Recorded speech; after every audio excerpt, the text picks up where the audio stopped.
শুরুতেই থাকছে মঙ্গলবার ঢাকায় বিএনপির গণসমাবেশ। আন্তর্জাতিক গণতন্ত্র দিবস উপলক্ষে রাজধানীতে বৃহৎ গণসমাবেশ করার প্রস্তুতি নিয়েছে বিএনপি। মঙ্গলবার বেলা 2:30টায় নয়াপল্টন কেন্দ্রীয় কার্যালয়ের সামনে এ সমাবেশ অনুষ্ঠিত হবে। জানিয়ে দিব, সাবেক রেলমন্ত্রী নুরুল ইসলাম সুজন গ্রেপ্তার। এদিকে অবৈধভাবে ভারতে যেতে কুমিল্লা সীমান্তে ঘোরাফেরা করছিলেন মাদারীপুর জেলা আওয়ামী লীগের সভাপতি। এদিকে ডিএমপির 2 সদস্য গ্রেপ্তার। ঢাকা মহানগর পুলিশের 2 সদস্যকে গ্রেপ্তার করা হয়েছে। সর্বশেষ জানিয়ে দিব, বড় জমায়েতের প্রস্তুতি। আজ ঢাকায় গণসমাবেশ, নতুন বার্তা দেবেন তারেক রহমান। শুনছিলেন হাতে পাওয়া গুরুত্বপূর্ণ আপডেট সংবাদের শিরোনাম, এবারে বিস্তারিত। তবে তার আগে অনুরোধ রইল, ভিডিওটিতে একটি লাইক দিন এবং কমেন্ট করে জানিয়ে দিন ভিডিও সম্পর্কে আপনার মূল্যবান মতামত। আরও জানিয়ে দিন ভিডিওটি কোথা থেকে দেখছেন বা কোন জেলা থেকে দেখছেন। মঙ্গলবার ঢাকায় বিএনপির গণসমাবেশ। আন্তর্জাতিক গণতন্ত্র দিবস উপলক্ষে রাজধানীতে বৃহৎ গণসমাবেশ করার প্রস্তুতি নিয়েছে বিএনপি।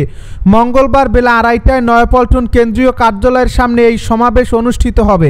এতে ঢাকা মহানগর, উত্তর, দক্ষিণ ও ঢাকা জেলা ছাড়াও আশপাশের সকল জেলা ও মহানগর থেকে নেতাকর্মীরা যোগ দেবেন। এছাড়া বিভাগীয় শহরগুলোতে এ দিবস উপলক্ষে শোভাযাত্রা করবেন বিএনপির নেতাকর্মীরা। মহাসচিব মির্জা ফখরুল ইসলাম আলমগীরের সভাপতিত্বে নয়াপল্টনের সমাবেশে প্রধান অতিথি হিসেবে যুক্তরাজ্য থেকে ভার্চুয়ালি বক্তব্য দেবেন ভারপ্রাপ্ত চেয়ারম্যান তারেক রহমান। নেতারা জানান, এই সমাবেশ থেকে তারেক রহমান দলীয় নেতাকর্মীদের উদ্দেশ্যে নতুন বার্তা দেবেন। সিলেট, খুলনা, ময়মনসিংহ, চট্টগ্রাম, বরিশাল, রংপুর, ফরিদপুর, কুমিল্লা, রাজশাহী মহানগরে শোভাযাত্রা করবে বিএনপি। এতে নেতৃত্ব দেবেন দলের স্থায়ী কমিটির সদস্যসহ সিনিয়র নেতারা। সাবেক রেলমন্ত্রী নুরুল ইসলাম সুজন গ্রেপ্তার। সাবেক রেলমন্ত্রী নুরুল ইসলাম সুজনকে গ্রেপ্তার করা হয়েছে। মঙ্গলবার সন্ধ্যায় রাজধানীর শ্যামলীর বাংলাদেশ স্পেশালাইজড হাসপাতাল থেকে তাকে গ্রেপ্তার করা হয়েছে। বিষয়টি নিশ্চিত করেছেন ডিএমপির ওয়ারী বিভাগের উপকমিশনার মোহাম্মদ সালেহ উদ্দিন। তিনি জানান, রাজধানীর যাত্রাবাড়ি থানায় দায়ের করা একটি মামলায় তিনি আসামি। ভারতে যেতে কুমিল্লা সীমান্তে ঘোরাফেরা করছিলেন মাদারীপুর জেলা আওয়ামী লীগের সভাপতি। ভারতে অবৈধভাবে সীমান্ত অতিক্রম করতে পালাতে গিয়ে বর্ডার গার্ড বাংলাদেশের হাতে আটক হয়েছেন এক ব্যক্তি। তিনি মাদারীপুর জেলা আওয়ামী লীগ সভাপতি শাহাবুদ্দিন আহমেদ। সোমবার ভারতে যাওয়ার সময় কুমিল্লার বিবির বাজার সীমান্তে বিজিবির হাতে আটক হন তিনি। কুমিল্লা ব্যাটালিয়ন 10 বিজিবির অধিনায়ক লেফটেন্যান্ট কর্নেল মোহাম্মদ ইফতেখার হোসেন বাংলা ট্রিবিউনকে বিষয়টি নিশ্চিত করেছেন। জানা গেছে, বিবির বাজার আইসিপি সংলগ্ন সীমান্ত এলাকায় শাহাবুদ্দিন মোল্লা নামক এক বাংলাদেশি নাগরিক সন্দেহজনকভাবে চলাফেরা করায় বিজিবি তাকে আটক করে। পরে জিজ্ঞাসাবাদে জানা যায়, তিনি মাদারীপুর জেলা আওয়ামী লীগের সভাপতি। অবৈধভাবে ভারতে যাওয়ার উদ্দেশ্যে তিনি এই এলাকায় ঘোরাফেরা করছিলেন বলে জানান তিনি। ডিএমপির 2 সদস্য গ্রেপ্তার। ঢাকা মহানগর পুলিশের 2 সদস্যকে গ্রেপ্তার করা হয়েছে। ডিএমপি শাহজাহানপুর থানায় সাইবার নিরাপত্তা আইনে করা মামলায় তাদের গ্রেপ্তার করা হয়। গ্রেপ্তার 2 জন হলেন নায়েক সজীব সরকার ও কনস্টেবল সোয়াইবুর রহমান।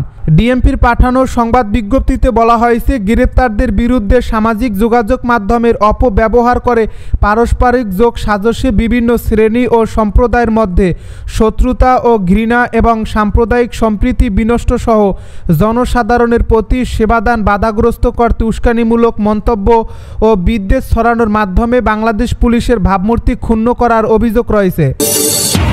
বড় জমায়েতের প্রস্তুতি। আজ ঢাকায় গণসমাবেশ, নতুন বার্তা দেবেন তারেক রহমান।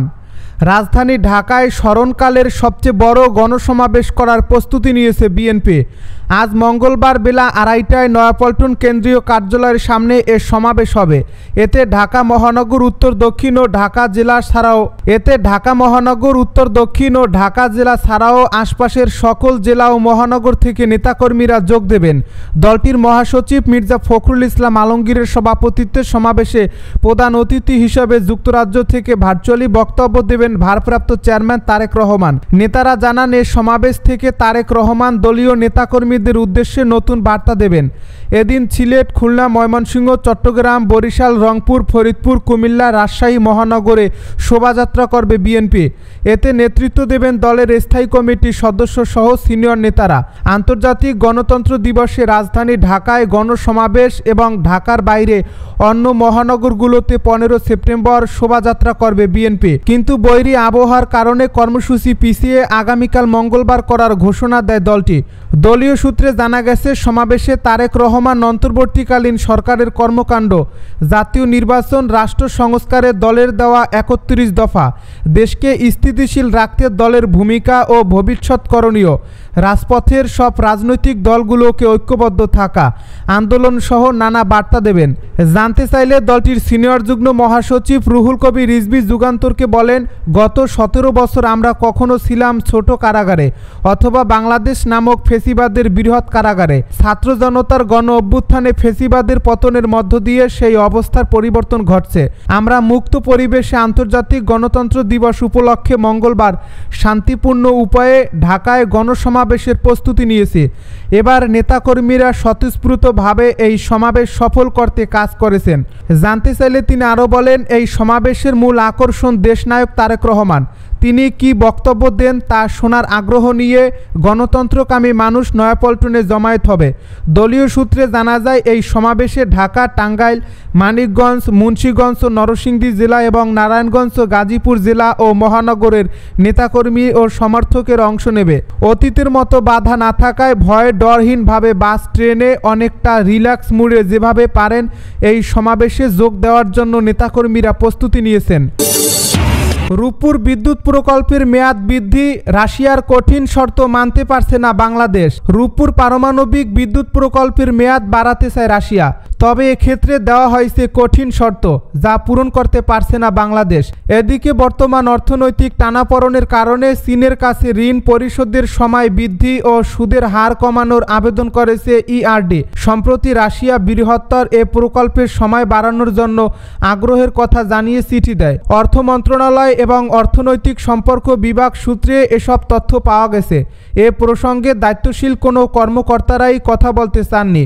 তবে বিভিন্ন স্থানে খোঁজ নিয়ে জানা গেছে, গত মে মাসে রাশিয়া থেকে রূপপুর পারমাণবিক বিদ্যুৎ প্রকল্পের মেয়াদ 2026 সাল পর্যন্ত 1 বছর বৃদ্ধি এবং ঋণ পরিশোধের সময়সীমা বাড়ানোর কথা জানিয়ে চিঠি দেওয়া হয়েছে। তবে এতে দেশটির শর্ত জুড়ে দেয়। বলা হয়েছে, বকেয়া ঋণের আসল ও সুদের টাকা পরিশোধ করা হলেই কেবল এই অসুবিধা পাবে বাংলাদেশ।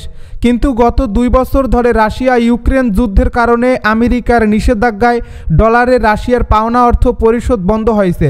যদিও একটি আলাদা অ্যাকাউন্ট করে কিস্তির সমপরিমাণ অর্থ জমা রাখা হচ্ছিল। এরই মাঝে চীন সহ বিভিন্ন দেশের মুদ্রায় বিকল্প পদ্ধতি অর্থ চায় রাশিয়া, কিন্তু ডলার ছাড়া অন্য কোনো মুদ্রায় অর্থ পরিশোধ সম্ভব নয় বলে বাংলাদেশ ব্যাংক থেকে জানিয়ে দেওয়া হয়। এতেই দেখা দিয়েছে বিপত্তি। ফলে রূপপুরের জন্য প্রাথমিকভাবে নেওয়া 50 কোটি ডলারের ঋণ ও সুদ পরিশোধের কিস্তি আটকে যায়। এখন এই অর্থ পরিশোধের শর্ত নিয়ে আলাপ আলোচনা অব্যাহত আছে।